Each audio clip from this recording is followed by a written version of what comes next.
जो एजेंसियां जांच कर रही हैं उनके खिलाफ श्री इमरान प्रतापगढ़ी। धन्यवाद सभापति महोदय,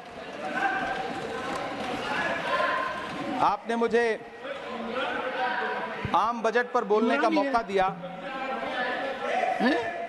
सर माय टाइम। नहीं, pause my time Shri Imran Pratapgarhi कहा गया है। सर थोड़ा सा इसकी जांच कराओ। मैंने कहा यहाँ प्रमोद प्रतापगढ़ी भी बैठे। ये आपसी मामला है, ये खत्म होने वाला नहीं है मेरे से। इसकी जड़ें बहुत गहरी गई हुई हैं, मैं रोज देखता हूँ ये जड़ें गहरी होती जाती हैं। इमरान प्रतापगढ़ी। धन्यवाद सभापति महोदय। 83 मिनट 71 बार थपथपाई गई मेज, 14,417 शब्दों का बजट भाषण और उस बजट में अपने लिए राहत तलाशती मिडिल क्लास की हैरत ज़दा आंखें।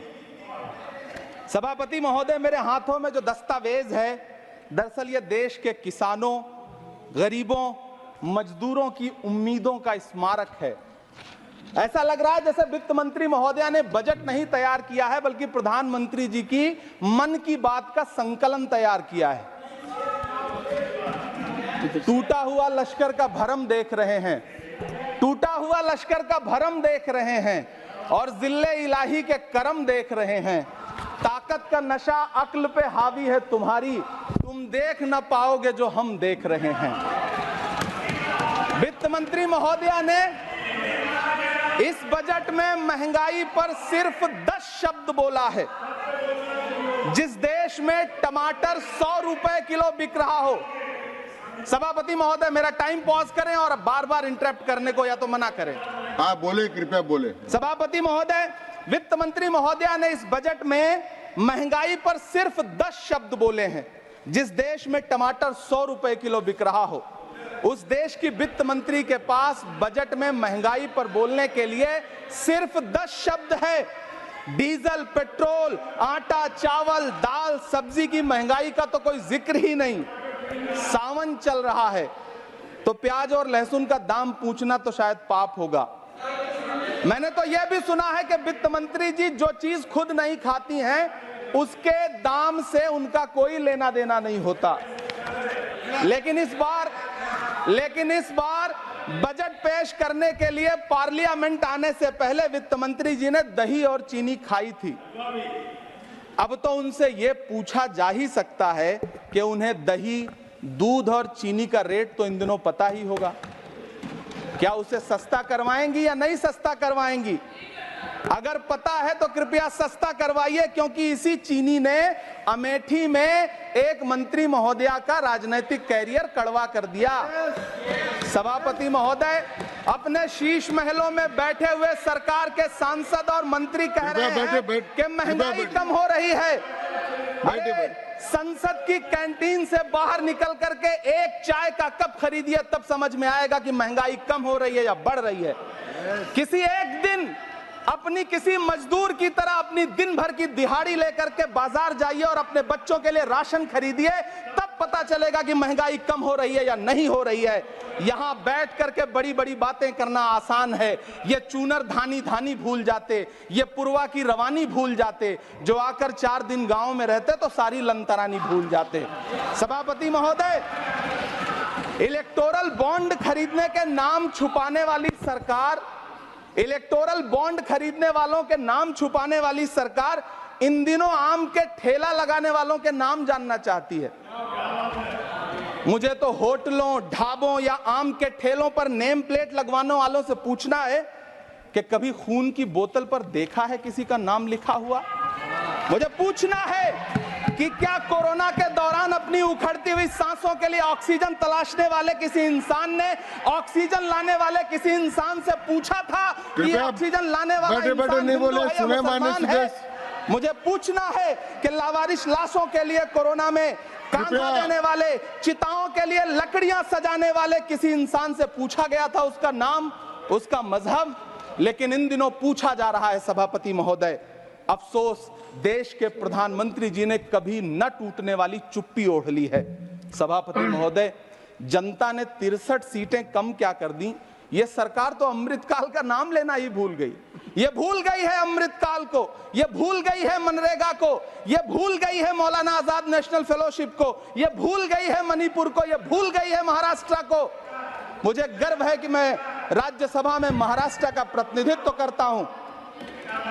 महाराष्ट्र जो देश की आर्थिक राजधानी है, जो टोटल कॉर्पोरेट टैक्स का 40%, इनकम टैक्स का 32% और जीएसटी का 20% इस देश को देता है, उस महाराष्ट्र के लिए इस बजट में एक शब्द नहीं है। आप बैठ जाए। सभापति महोदय, आखिर महाराष्ट्र से किस बात का बदला लिया जा रहा है? महाराष्ट्र ने लोकसभा चुनाव में बाबा साहब अम्बेडकर के संविधान को बचाने के लिए वोट क्या कर दिया?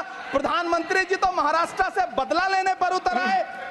अब तो शायद उन्हें याद भी ना हो, यवतमाल का वो दाभड़ी गांव जहां 20 मार्च 2014 को वो किसानों के साथ चाय पर चर्चा करने गए थे और उनकी किस्मत बदलने के सपने दिखाए थे, उसी यवतमाल में पिछले 6 महीने में 132 किसानों ने आत्महत्या की है। सभापति महोदय, महाराष्ट्र में हर महीने 209 किसान आत्महत्या कर रहे हैं। राज्य सरकार द्वारा सौंपा गया आंकड़ा बताता है कि 1 जनवरी से 31 मई के बीच 1046 किसानों ने आत्महत्या की है। लेकिन अफसोस, इस बजट में महाराष्ट्र के किसानों के लिए कुछ भी नहीं है। किसानों से चिढ़ी हुई सरकार ने बजट में किसानों के एमएसपी की लीगल गारंटी नहीं दी। लेकिन याद रखिएगा, जो किसान का नहीं वो हिंदुस्तान का नहीं। सभापति महोदय, मुझे वित्त मंत्री जी से पूछना है कि वो जो कुछ साल पहले 100 स्मार्ट सिटी बनाने का ढोल पीटा गया था, सुना है उस ढोल में पानी भर गया है, इसीलिए आपने उसका नाम बदल करके सिटीज ऑफ ग्रोथ हब्स रख दिया है। अच्छा है, नाम बदलने का खेल खेलते रहिए, आपकी कई सरकारें तो इसी वजह से चल रही हैं। इस सरकार को पढ़े लिखे लोगों से दिक्कत है सभापति महोदय, इसीलिए इस सरकार ने यूजीसी का बजट 66% कम कर दिया है। वाह रही सरकार।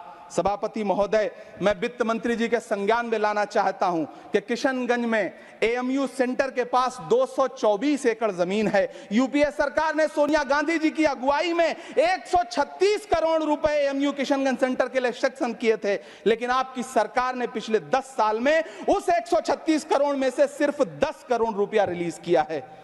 1.5 करोड़ की आबादी वाला सीमांचल बेहतर शिक्षा के लिए उस सेंटर की बाट जोह रहा है। मेरा आपसे सवाल है कि इस सेंटर का बाकी पैसा आप कब रिलीज करेंगे? मुझे उम्मीद है वित्त मंत्री महोदया जवाब जरूर देंगी। सीमांचल उसी बिहार में आता है जिसकी बैसाखी के सहारे आपकी सरकार चल रही है। वहां के लोगों को एम्स की जरूरत है। महानंदा और कोसी से होने वाली बाढ़ की तबाही को रोकने के लिए बांध बनाइए, सीमांचल के साथ सौतेला व्यवहार बंद करिए। इकोनॉमिक कॉरिडोर बनाने से किसी राज्य का विकास नहीं होगा, विकास होगा स्वास्थ्य और शिक्षा के बुनियादी मुद्दों के लिए बजट देने पर। सभापति महोदय, एक तरफ तो इस बजट में पीएम आवास योजना के तहत 3 करोड़ अतिरिक्त मकान देने की घोषणा है और दूसरी तरफ लखनऊ के अकबर नगर में 1280 वो मकान हैं जिन्हें रिवर फ्रंट बनाने के नाम पे बुलडोजर से जमींदोज कर दिया गया। सभापति महोदय, लोग चीखते रहे, बच्चे बिलखते रहे, वसुधैव कुटुंबकम का नारा लगाने वाली सरकार इंसानों के घरौंदे उजाड़ कर जश्न मना रही है। सभापति महोदय, मेरा बहुत भावुकता के साथ देश के प्रधानमंत्री से सवाल है कि इन उजड़ते हुए मकानों और बेघर होते हुए घरों को देख करके आपको नींद कैसे आती है, आप सो कैसे पाते हैं? मेरा सवाल है इस देश के प्रधानमंत्री से, या तो लोगों के घरौंदे उजाड़ना बंद करिए या फिर करोड़ों मकान बनाने की झूठी घोषणाएं करना बंद करिए। यह बजट झूठ का पुलिंदा है।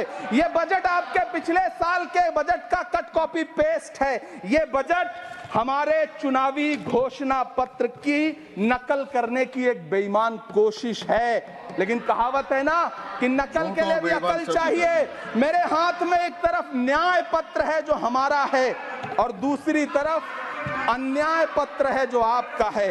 इस सरकार को आलोचना सुनने की आदत नहीं है सभापति महोदय। जब आप इनसे सवाल पूछिए तो ये शांत रहिए, आप बताइए 70 साल में आपने क्या किया है। मैं तो इस सदन में कहना चाहता हूं सभापति महोदय कि हमसे 70 साल का हिसाब मांगने वालों, जो सरकार अपना चलाया हुआ 2000 का नोट 7 साल नहीं चला सकी, वो हमसे 70 साल का हिसाब मांगती है। सभापति महोदय, मैं अंत में आपसे यह कहना चाहता हूं, यह बजट बैसाखी पर टिकी हुई सरकार का कुर्सी बचाओ बजट है। इस बजट में राज्यों के साथ, किसानों के साथ, नौजवानों के साथ, महिलाओं के साथ, देश के मिडिल क्लास के साथ अन्याय किया गया है और इस अन्याय का खामियाजा आपको महाराष्ट्र, हरियाणा और झारखंड के चुनाव में भुगतना पड़ेगा।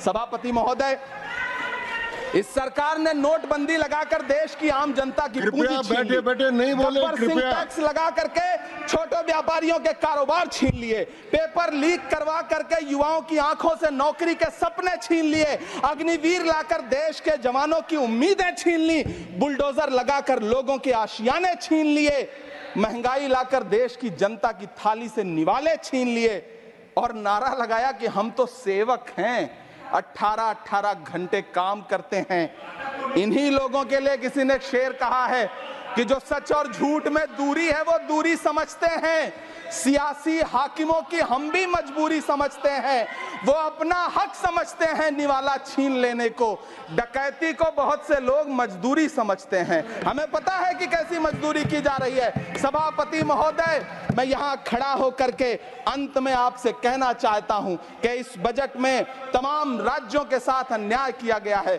इस बजट में युवाओं के साथ अन्याय किया गया है, महिलाओं के साथ अन्याय किया गया है और खास तौर से महाराष्ट्र के लिए कुछ नहीं रखा गया है।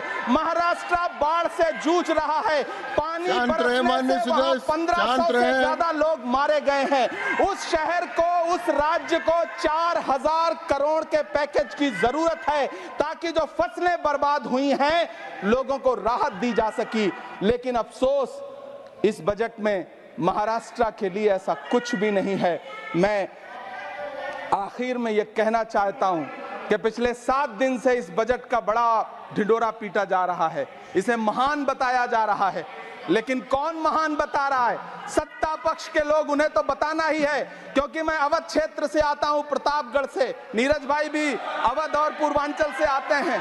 वहां एक कहावत है कि बिटिया की तारीफ किसने की? बिटिया की महतारी ने, यानी कि बेटी की प्रशंसा किसने की? मां ने। तो इस बजट की तारीफ सत्ता पक्ष करे तो करेगा ही, लेकिन विपक्ष के एक भी सांसद से आप पूछिए कि क्या उसके राज्य को कुछ मिला है, तो वो ये कहेगा कि नहीं, कुछ भी नहीं मिला है। बहुत बहुत धन्यवाद सभापति महोदय, मुझे आम बजट पर अपनी राय रखने के लिए धन्यवाद। श्री अब्दुल बहाव, श्री अब्दुल। न्यूज नेशन अब व्हाट्सएप पर खबरों के ताजा अपडेट के लिए न्यूज नेशन के इस QR कोड को स्कैन करें।